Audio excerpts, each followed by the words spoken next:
책을 읽다가 되게 인상적인 부분이 있어서 여러분에게 소개시켜 드리려고 합니다. 제목은 동물스러운 교육을 하자. 무수한 동물에게 교육을 하고 학습시키는 게 가능하지만 우리 인간의 교육 조건은 컴퓨터화되면서 더 비약적으로 발전했는데요. 이제 관건은 어떤 가치를 어떻게 할 것인가 라고 생각합니다.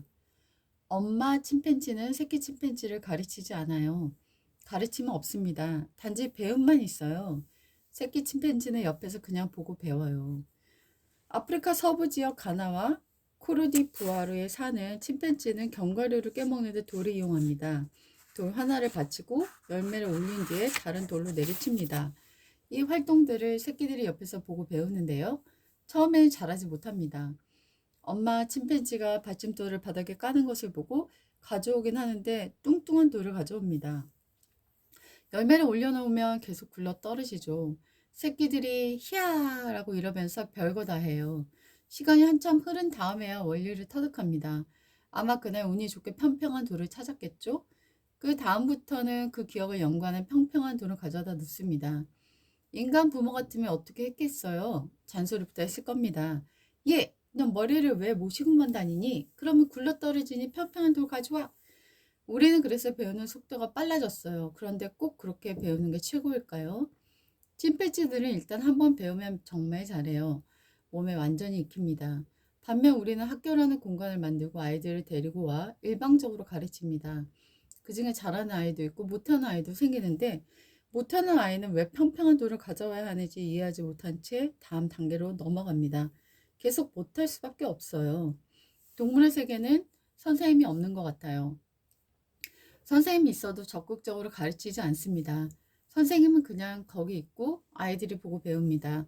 저는 우리가 약간 동물스러운 교육을 했으면 좋겠어요. 선생님은 먼저 가르치려고 덤벼들지 말고 아이들 스스로 배울 수 있도록 일종의 촉진자가 되어 분위기를 만들어주면 어떨까 싶습니다. 엄마 침팬지가 새끼가 실패하는 것을 모르지 않아요. 관찰해보면 계속된 실패를 보면 엄마 침팬지의 표정이 착잡합니다. 마치 붙들고 가르쳐봐? 이런 고뇌를 하는 듯해요. 사실은 아니겠죠. 관찰하는 저의 감정이 이입됐을 텐데요. 엄마 침팬지는 실패하는 새끼 옆에서 자기 열매만 계속 깨먹고 있습니다. 가끔은 새끼가 엄마 침팬지 거 뺏어 먹기도 하고 뺏기면 할 수 없지. 배고프지? 엄마 까줄까? 그러지도 않습니다.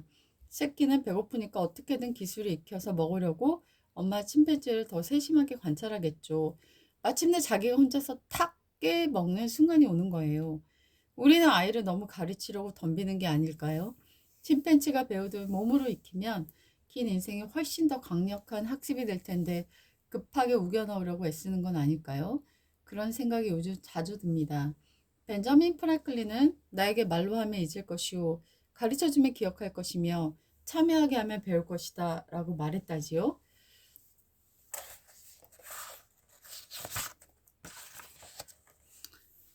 국가교육위원회가 만들어지고 있는데요. 저는 거기서 여러 전문가가 모여서 아주 기본적인 걸 배워야 할 게 무엇인지 다시 한번 집중적으로 논의해 주시기를 바랍니다. 최소 기본 교육소위원회 같은 걸 만들어서 말이죠. 지금 우리가 아이들에게 너무 많은 걸 가르친다고 생각해요. 모든 아이가 미적분을 할 이유는 없다고 봅니다. 물론 다들 미적분을 잘하면 좋겠죠. 그렇지만 적분을 몰라도 잘 살잖아요. 우리가 교육하는 이유는 뭘까요? 사회에 진입하는 사람들이 알아야 될 최소한의 것들, 살면서 가르치는 거라면 과연 우리가 아는 건 모두를 가르쳐야 할까요? 특히 우리나라 시험 출제자들은 어떻게든 점수 차이를 내려고 얄궂은 문제를 내곤 하죠. 그런 일이 자주 일어나게 놔두지 말고 사회 구성원이 꼭 갖춰 알아야 할 기본적인 배움이 뭘까 합의해내는 논의가 필요하다라고 봅니다. 국영수만 중요할 순 없습니다. 지금의 자연과의 관계 속에서 어떻게 살아남을까를 고민해야 합니다. 학교에서 이 교육을 가르치지 않고 언제까지 버틸 수 있을까요? 코로나19 같은 대재앙이 일어나지 않게끔 기본형 훈련을 교육이 담당하지 않는다면 우리는 끊임없이 이런 재앙을 겪을 거예요. 국영수만 잘해서 잘 살다가 와장창 무너졌다가 또 국영수를 좀 하고 살다가 와장창 무너지는 이런 방식으로 살아야 할까요? 우리가 정말 원하는 삶은 늘 평탄하게 즐겁게 사는 게 아닌가요? 그럼 자연에 대한 것도 가르쳐야죠.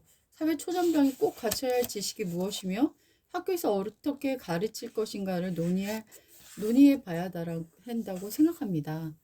어느 정도의 합의가 있어야겠지요.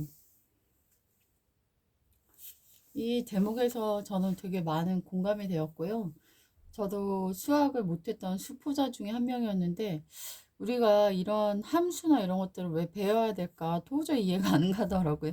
우리 인생에 이런 것들이 무슨 도움이 되고 코사인, 사인을 꼭 배워야 되나 이런 정말 고민이 됐었는데 지금 뭐 부록의 나이도 지나고 참 반백년 살았지만 아직도 그걸 왜 배웠는지 이해가 안 되고 있어요.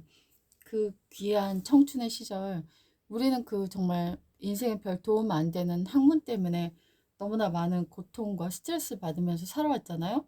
지금 청소년들 자살이 점점 심해지고 있는데 정말 말도 안 되는 공부를 시키느라고 우리 청소년들을 죽이는 것이 아닐까 이런 안타까운 마음이 들었습니다. 우리가 동물에게서 지혜를 배우면 어떨까 하는 생각이 들어서 여러분에게 공유하길 바랬어요.